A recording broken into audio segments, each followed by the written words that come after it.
insomnia and acceptance. And acceptance is absolutely critical to overcoming your insomnia. And when you can reach the point where you can accept your insomnia, this is when the magic starts to happen and you actually start to be free of it. And it's an incredibly hard thing to do, even for people who have seen their sleep starting to improve with the behavioural and thought pattern changes that I outline on this channel. But it's impossible to get there if you haven't done that already, because how can you accept when you're losing all your friends because of your insomnia, where the bed feels like the torture chamber that you have to go to every single night? How can you accept the thousands of rituals that you have to do that normal sleepers don't in order to sleep?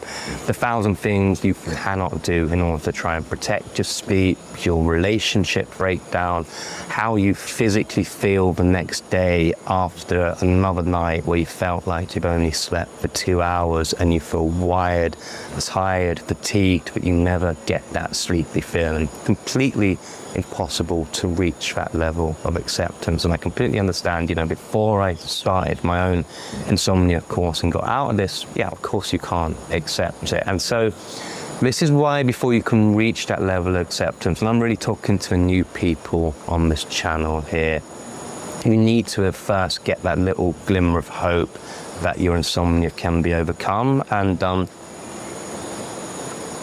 you start with the core principles of 2 behavioural changes of CBTI. That's literally all you need to do. Bedtime restriction and counter or stimulus control. I'm not going to go into them now because tons of other videos on this channel.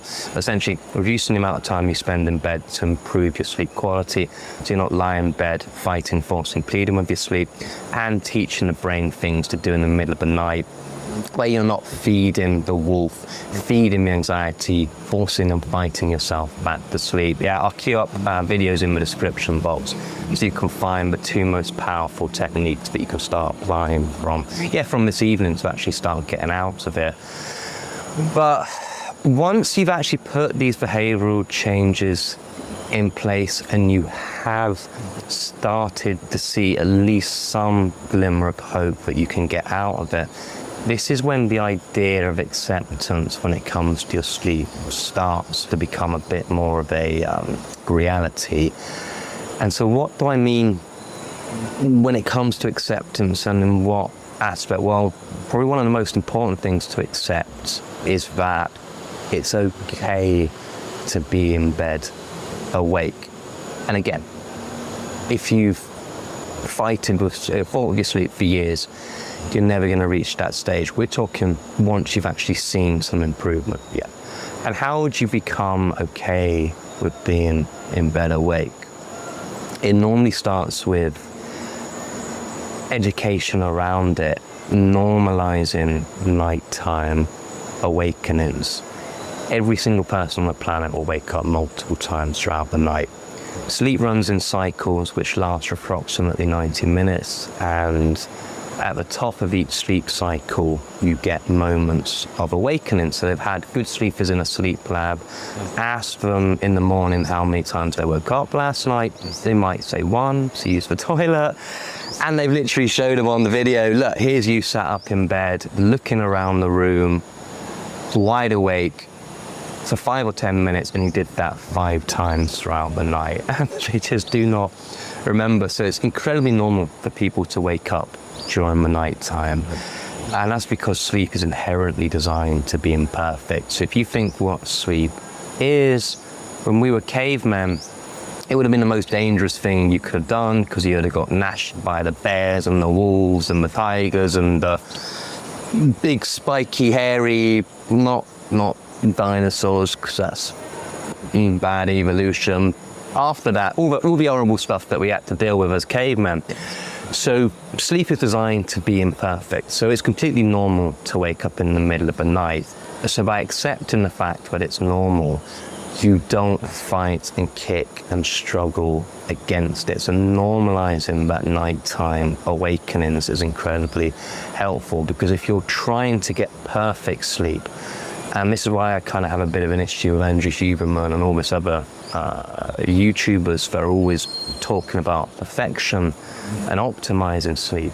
And that completely goes against what sleep is. And it's this perfectionist mindset that actually drives a lot of insomnia, because if you think your sleep should be perfect and it's inherently designed not to be, how are you going to accept in the middle of the night when you're awake? So a huge thing when it comes to insomnia, accepting being in bed awake, not physically fighting against it. When you don't fight against it, when you don't kick against it, when you don't have the false belief that there is something you can do to force yourself back to sleep other than lie there, be happy, be relaxed, this will stop that fight or flight stress response that I talk about a lot on this channel. So accepting nighttime awakening is incredibly, incredibly helpful. And a lot of this advice is more just kind of understanding how sleep works, because you cannot accept something if you don't first normalize it. And so I think a lot of the issue when it comes to sleep and insomnia is the wrong messaging about what sleep is and how to achieve it. Because if you're doing more and more obsessive things to try and achieve it, and you have the false belief that you can manufacture sleep, of course you're going to get frustrated and upset when you're not able to achieve that. But if you've got that deep understanding that sleep is a passive, natural process, the only thing you can do is get yourself a good sleep pattern working for you by getting a strong, regulated body clock and sleep drive. Again, all this on my channel, and dealing with the anxiety, obsession, fear, the worry, thought patterns around sleep. But then I have gone off on a little tangent. That's how unfair I was. Then you will be able to accept, I think, accept the fact that then you'll be able to accept the fact that sleep is never going to be this linear, straightforward, straight line. I think I got myself back on track.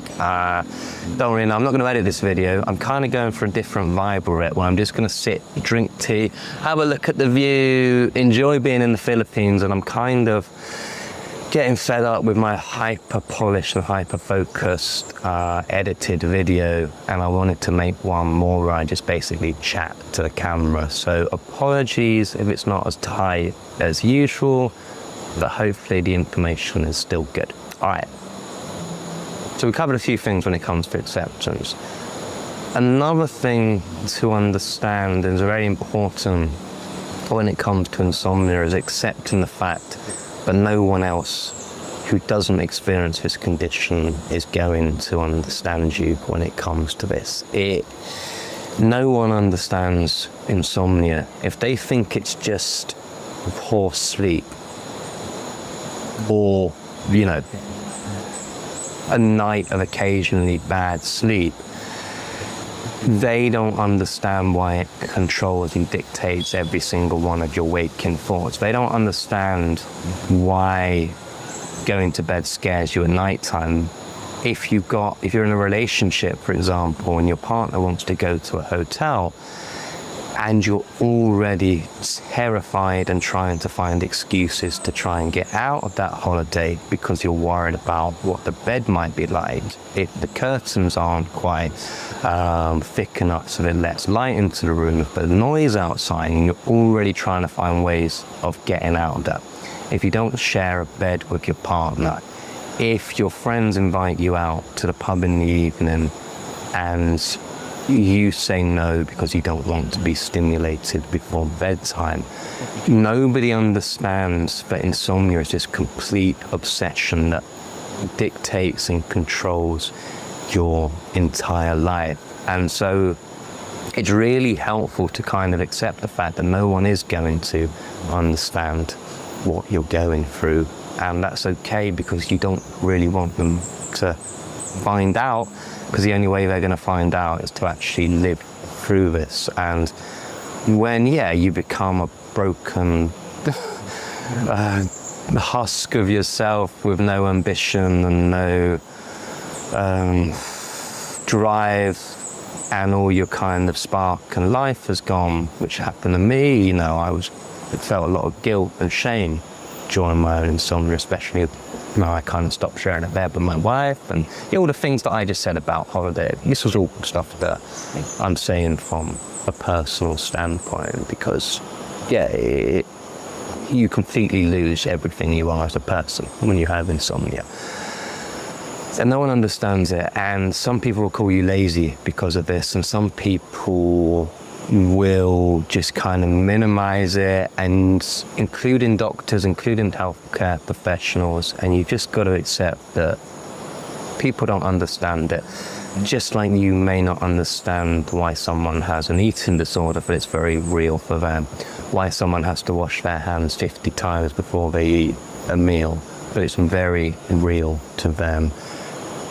These people don't understand why you're terrified of getting to bed at night and all the other things that I've said. So I think it can cause a lot of anger for people with insomnia that no one seems to understand them.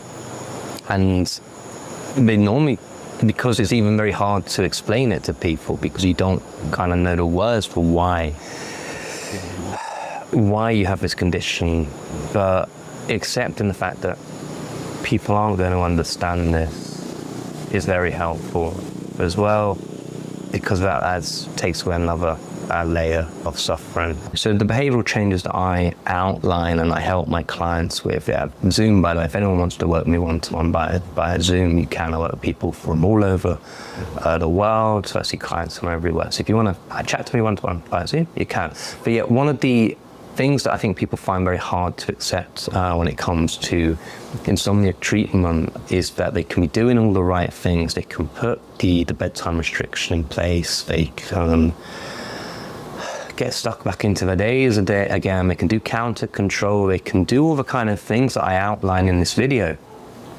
And for whatever reason, they still get, a really poor night of sleep, or they get an extended period where they get really poor sleep. And it's kind of, for them, it's very, very hard to accept because it feels so unjust. You kind of feel, well, I should be rewarded for my effort. Why aren't I being rewarded for my efforts? Because I'm putting all the work in here. And I think just that kind of understanding that you will never get this kind of linear progress out of it. And when you start having these thought patterns of this is unjust, I did everything right, I should be sleeping because I'm doing this CBTI program perfectly, then it kind of misses the point, because then it's like, well, when you're using these behavioral changes that I outline as another way to control your sleep, and another way to obsess about your sleep, and another way to kind of get kind of it wrapped up in a harness. Yeah, that'll do. I'm not going to edit. I'm getting bored of that. So yeah, that makes sense. But yeah, one of my favorite quotes from a bubbly Buddhist called Ajahn Brahm. I talk about him quite a lot because I love him. I love his little Buddhisty face.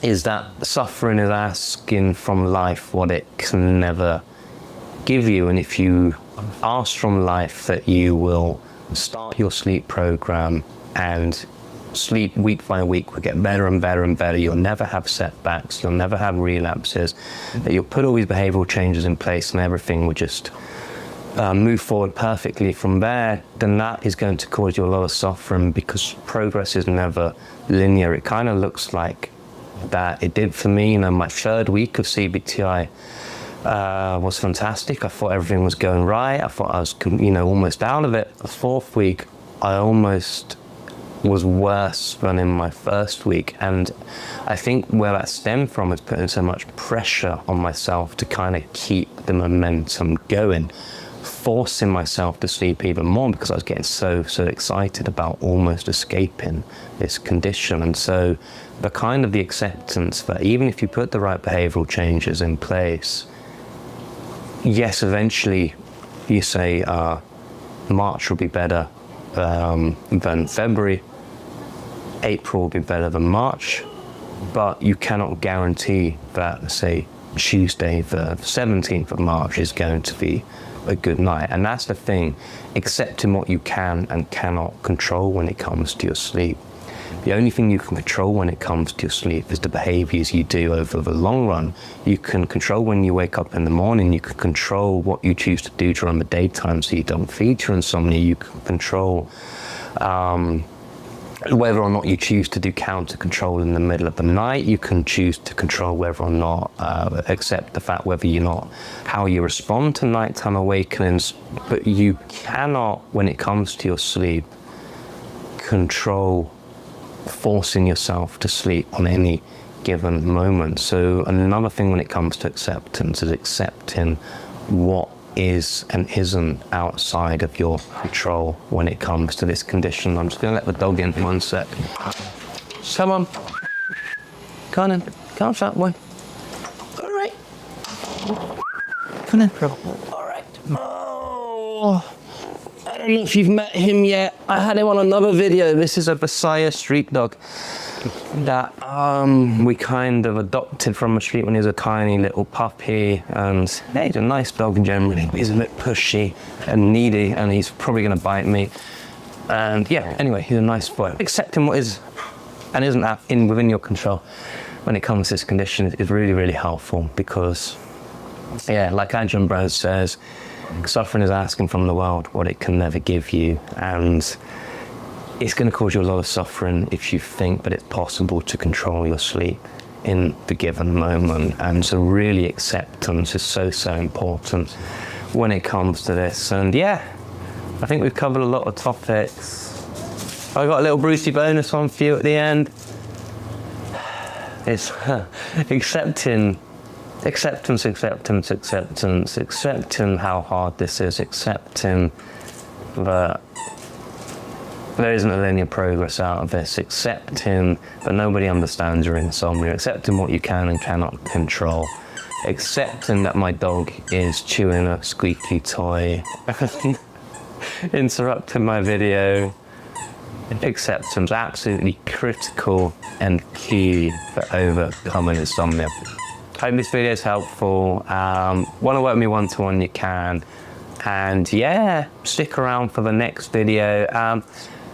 Counter control and stimulus control, these are the 2 core principles of CB2S. If you don't know them yet, I'm going to queue up stimulus control at the end of this video now. All right, I'll see you there. Bye, bye, bye, bye. Let's go, my youngin'.